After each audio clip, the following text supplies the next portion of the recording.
Pertanyaannya, emang siapa yang nyuruh turunin dua-dua? Kan pelatih yang milih pemain itu. Kalau target itu diimplementasikan lewat ketua BTN Sumarji, targetnya kan abu-abu tuh, nggak tegas, nggak eksplisit gitu loh. Targetnya apa? Finalis, hasil terbaik. Hasil terbaik itu kan bisa multitafsir, Tuan. Sebagai regenerasi juga tersebut itu. Ya, lalu ini sebagai regenerasi. Nah, makanya banyak catatan kritisnya. Kalau AFF senior sebagai regenerasi, apakah kita lupa? Apakah tuan-tuan yang terhormat di PSSI yang memangku jabatan sebagai petinggi sepak bola yang menangani tim nasional lupa? AFF itu kan sudah ada jenjangnya, ada wadahnya. Ada AFF U16, ada AFF U19, ada AFF U22. Jadi AFF ini menyediakan wadahnya untuk mematangkan para pemain sebelum berlaga di level yang lebih tinggi, namanya Asia kan, AFC. Jadi sudah ada. Nah, kenapa di senior nuruninnya U22? Ngomongnya regenerasi. Apa nggak salah? Kan itu satu dari sisi struktural eventnya itu udah ada. Ini masing-masing argumentasi Bung Toel nih. Ya, jadi struktural event di AFF itu sudah ada. U16, U19, U22. Jadi sudah terprogram oleh AFF ya. Kok nguruninnya dua-dua untuk pertandingan yang level senior tim utama, kan begitu. Maka kita melihat bahwa itu adalah alasan-alasan yang sudah disiapkan sejak awal. Oh, alasan yang sudah disiapkan. Iya, kan? Manakala kita tidak juara gitu. Iya, karena yang turun U22. Nah, pertanyaannya, emang siapa yang nyuruh turunin dua-dua? Kan pelatih yang milih pemain itu. Jadi kalau saya sebetulnya tidak mau berdebat dengan siapapun yang dipilih pelatih, tapi targetnya juara gitu loh. Hey, kembali lagi di channel kesayangan kita semua, channel Ablahem TV, channel yang akan membahas seputar timnas Indonesia. Ada kabar apa hari ini? Tentunya gua nggak bakalan lagi ngebahas Bung Toel kayak di depan ya. Itu pundit kesayangan kalian kali ya. Mending gua kabarin prestasi-prestasi pemain timnas Indonesia dan kabar timnas terupdate hari ini. Bila penasaran, saksikan dari awal sampai akhir biar kagak salah paham. Langsung saja ke berita pertamanya, ada apa? Saksikan.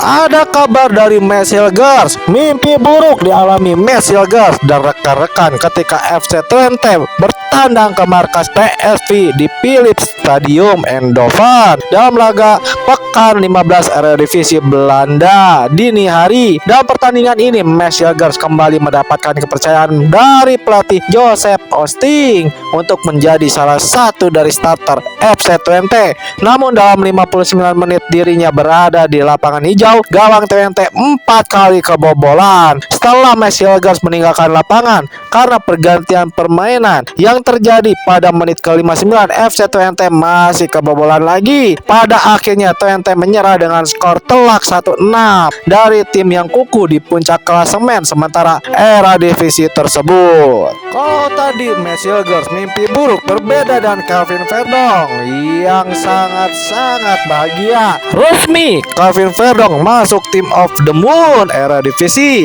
Calvin Ronald Verdong resmi masuk ke dalam skuad Team of the Moon era divisi bulan November. Verdong bersama Brian Pereira yang menjadi wakil Nets Megan di TOTM November 2024. Selamat Calvin Verdong. Breaking news, Eliano Renza resmi memperpanjang kontraknya bersama Pep Zwolle hingga Juni 2027. Sebelumnya kontrak Eliano akan habis pada 30 Juni 2025 mendatang. Eliano telah mendatangani kontrak profesionalnya pertama kali dengan Zwolle sejak 2020 silam. Pelatih Pep Zwolle juga ikut berkomentar, Eliano adalah anak dari klub. Dia bisa mengembangkan permainan di beberapa posisi dan membuat dirinya jadi pemain yang sangat menarik. Saya bahagia kami bisa terus mengandalkan Eliano untuk 2 musim berikutnya. Selamat Eliano Renders.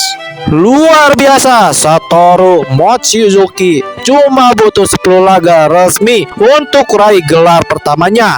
Pelatih timnas wanita Indonesia Satoru tak butuh waktu lama untuk mengantarkan timnas wanita Indonesia ke trofi pertamanya. Ia cuma butuh 10 laga resmi untuk memenangkan trofi pertama skuad. Dari seluruh pertandingan itu, Indonesia di bawah asuhan coach Mochi cuma kalah 3 kali, yaitu melawan Hong Kong dan Belanda. Selain itu, Indonesia sempat seri melawan Kamboja, namun berhasil membalasnya di laga final ASEAN Women's Cup. Terima kasih Coach Mochi. Sebelum ke berita utamanya, alangkah baiknya subscribe terlebih dahulu. Terima kasih yang sudah subscribe. Semoga kalian sehat selalu, rezekinya pun lancar. Amin ya robbal alamin. Setelah menjuarai Piala AFF, Sydney Hopper mengaku senang sekali bisa main 2 capaian sekaligus di final ASEAN Women's Cup 2024 malam ini. Luar biasa sekali bisa menjuarai turnamen ini. Aku juga senang sekali dengan gol internasional pertamaku. Semoga kedepannya bisa cetak lebih banyak lagi. Pertama, ia bangga bisa bawa timnas wanita Indonesia juara. Kedua, ia juga senang akhirnya bisa buat gol pertama bersama Garuda Pertiwi.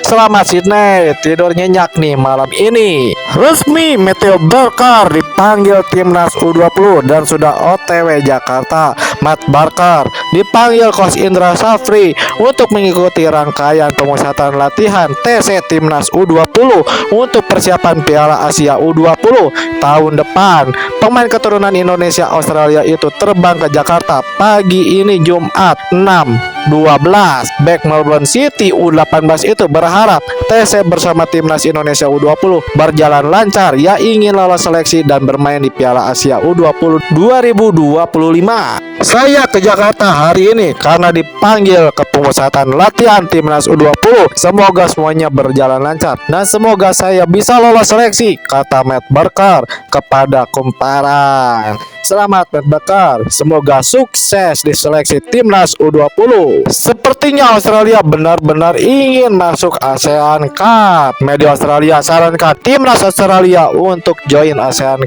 Cup. The Roar menyarankan timnasnya untuk gabung bersama negara ASEAN lainnya di ASEAN Cup untuk menguatkan persaingan di kompetisi tersebut. Timnas Indonesia akan memiliki acara sepak bola regional yang besar untuk diikuti guna meningkatkan daya saing mereka. Mengingat seberapa besar kemajuan yang telah dicapai Indonesia, fakta bahwa Australia tidak akan berpartisipasi dalam kejuaraan ASEAN merupakan pertanda buruk, imbuh dalam artikel The Roar. Peraturan baru, wasit akan memberikan corner pada tim lawan apabila seseorang penjaga gawang memegang bola lebih dari 8 detik. IFAB sedang menguji dan mempertimbangkan untuk memperkenalkan peraturan ini. Gimana tanggapan kalian? Apakah sesuai dengan apa yang kita harapkan agar kiper tidak berlama-lama mendilai? Mantan vokalis band Ziga, Zian Spectre, salah satu perjalanan dalam hidupnya. Zian mengaku dahulu dia merupakan orang yang sangat gemar dengan sepak bola. Saking gemarnya, Zian coba mewujudkannya dengan bergabung ke skuad salah satu klub bola nasional. Kata Zian, kegemarannya dengan sepak bola pula yang membuatnya tidak merokok sampai sekarang menjadi penyanyi dan anak band. Gue dulu zaman main bola dari SD SMP di Persita Junior, makanya gue sampai sekarang enggak merokok karena pertahankan olahraga itu. Gue masih main bola sampai sekarang, ucap Zian seperti dikutip dari kanal YouTube Tonight Show Net Selasa 18/6/2024. Zian mengaku ia dan adiknya yang juga pernah bergabung ke klub bola nasional sulit untuk menjadi sepak bola profesional lantaran terdapat oknum yang menghalangi bakat anak-anak muda Indonesia. Zaman gue masih main bola, pelatih itu biasanya bagus ya, yang bikin rusak itu manajemen. Ini gue harus ngomong belak-belakan karena gue dulu di Persita, sementara adik gue dulu masuk Persija Junior. Adik gue jebolannya masuk Persija Junior, ucap Zian. Kata Zian, adiknya malah diterima untuk masuk ke skuad inti Persija, tetapi ada oknum yang coba memanfaatkan situasi itu. Kata Zian, adiknya diminta sejumlah uang apabila ingin masuk skuad inti klub tersebut. Lantaran hal tersebut, orang tua Zian marah dan meminta anak-anaknya untuk tak mengandalkan sepak bola sebagai kegiatan utama. Adek gue kepilih masuk senior Persija, ternyata dimintai uang kalau mau ikut masuk ke skuad inti. Waduh, semoga aja zaman Pak Erick Thohir nggak ada lagi yang kayak gitu-gitu ya. Inilah kabar terakhir tentang timnas Indonesia. Salah satu penggawa timnas Indonesia, Rizky Ridho, resmi jadi pemain termahal di Liga Indonesia. Harga pasar Rizky Ridho resmi naik drastis hingga menyentuh angka 8,69 M per Desember 2024 dan menjadikannya pemain dengan nilai pasar tertinggi di Liga 1 Indonesia. Wadidaw, semoga saja ini menjadi motivasi bagi Rizky Ridho dan semoga saja jangan betah-betah di Indonesia ya. Semoga aja Rizky Ridho mendapatkan klub di luar negeri biar berkembang terus bakatnya. Bagaimana komentar kalian tentang ini? Tulis di komentar. Oke, cukup sekian. Terima kasih kabar timnas hari ini. Semoga saja kalian sehat selalu, rezekinya pun lancar. Jangan lupa tinggalkan jejak like, komen, dan subscribe-nya. Kita jumpa lagi di lain waktu. Bye-bye.